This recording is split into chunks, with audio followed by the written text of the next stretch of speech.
শেষ কি কথা যেন হয়েছিল বলছিলেন? যে শেষ কথা কইছে যে মারে কইও আমার কাছে আইতো এতটুকু কই বিয়ে ফুলারে পাইছি না ফুলাছে না আমরা কত কথা কইলে হইলে এটা বলার বাইরে ফুলায় কেউই দেখছে না ফুলারে আমি দেখলাম না আমার জীবন দেখলো না বাইরে কেউই দেখছে না গার্জিয়ান ছাড়া বেওয়ারিশ হিসাবে বারান্দা নিয়ে ভালো লাগছে ভূতারে। ব্রাহ্মণবাড়িয়ার বাঞ্ছারামপুরের গোকুলনগর গ্রামের আশিক বৈষম্য বিরোধী ছাত্র আন্দোলনে পুলিশের গুলিতে নিহত হয়েছেন। বৈষম্য বিরোধী ছাত্র আন্দোলনে পুলিশের গুলিতে গুলিবিদ্ধ হওয়ার পর আশিক মিয়ার আকুতি ছিল মায়ের সাথে কথা বলবেন, কিন্তু শেষ কথা আর বলা হলো না মায়ের সাথে। আশিক মিয়ার পিতা কামাল মিয়া দীর্ঘদিন আগে মারা গিয়েছেন। পরিবারের অভাব অনটনে হাল ধরার জন্য ঢাকার একটি কার্টুন ফ্যাক্টরিতে চাকরি নিয়েছিলেন আশিক মিয়া। আজ নিহত শহীদ আশিকের বাড়িতে দেখা করতে এসেছেন গণসংহতি আন্দোলনের প্রধান সমন্বয়কারী জুনায়েদ সাকি। তিনি শহীদ আশিকের শোকাহত পরিবারকে আশ্বস্ত প্রদান করেন আশিকের হত্যাকারীদের বিচার করা হবে। এ সময় জুনায়েদ সাকি বলেন, ছাত্র গণ অভ্যুত্থানে হাজারো শহীদদের রক্তের উপর দাঁড়িয়ে গণ অভ্যুত্থান হয়েছে।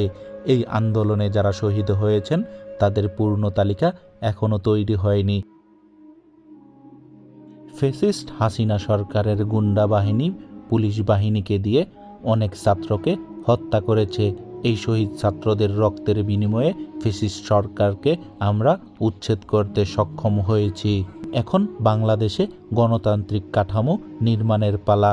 গণতন্ত্র নির্মাণের ক্ষেত্রে আমরা এই শহীদদেরকে যেন স্মরণ রাখি, যেটা তাদের রক্তের উপর দাঁড়িয়ে হয়েছে।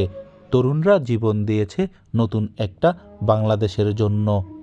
সেই বাংলাদেশের মানুষ যাতে মানুষের মর্যাদা পায়। আমাদের এই তরুণরা যারা প্রাণ দিয়েছে, শহীদ হয়েছে, তারা যাতে জাতীয় বীরের মর্যাদা পায়। কেমন আছি না কেউ আছি না আমার সন্তান কেমন লেগে গেছে আমার সন্তান আমার পালছে অঙ্কা ছাত্রছাত্রী যারা মারছে অঙ্কা সবার ওই বিচার চাই আমি সবার লেগে ওই যারা শহীদ দিছে বিচার চাই আমার ভূতে যে আমার বালাই দিয়ে যাবো গা আমি সাথে কল্পনা আমি ভাবছি না আমার ভূতে যে আমি একটা কথা কয়ে গেছেন আমার ভূতে এতটুকু আর কেউ আমি বুঝাই বা এটা ভাবতাম না আমি আর কষ্টটা আর বুঝবো না আমারটা আমি কইতে পারবো।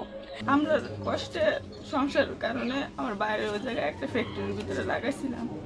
তারপরে মানে আমার বোন বাড়িতে এসে পড়ছে, আসার পরে তো ওই ছাত্রের সাথে মিছিলে গেছে কাশপুর গেছে। যাওয়ার পরে 4 তারিখ গুলি খাইছে, গুলি খাওয়ার পরে ওইখান থেকে প্রথম মদনপুর নেওয়া হয়েছে, ওই জায়গায় রাখে নাই।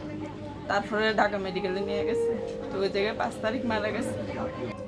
এখানে আমি এসেছি কারণ আমাদের বাঞ্ছারামপুরেরও বেশ কয়েকজন শহীদ হয়েছেন, তাদের মধ্যে আশিক মিয়া। ওর বয়স খুব বেশি হয় 14 বছর।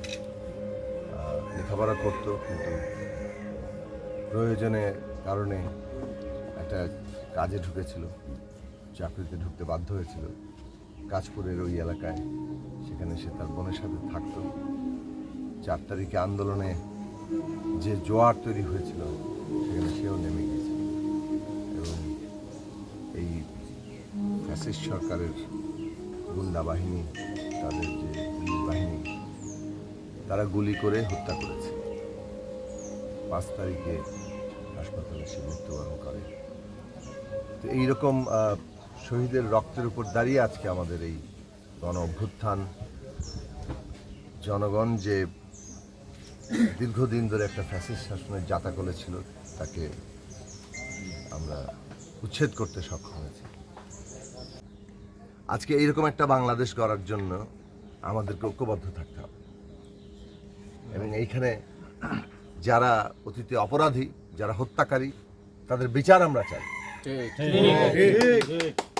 আমরা কোনো হত্যাকারীকে ক্ষমা করা যাবে না। শহীদের মারা যাতে ন্যায় বিচার পান, তাদের পরিবার যাতে ন্যায় বিচার পায়, সেইটার জন্য আমাদেরকে লড়াই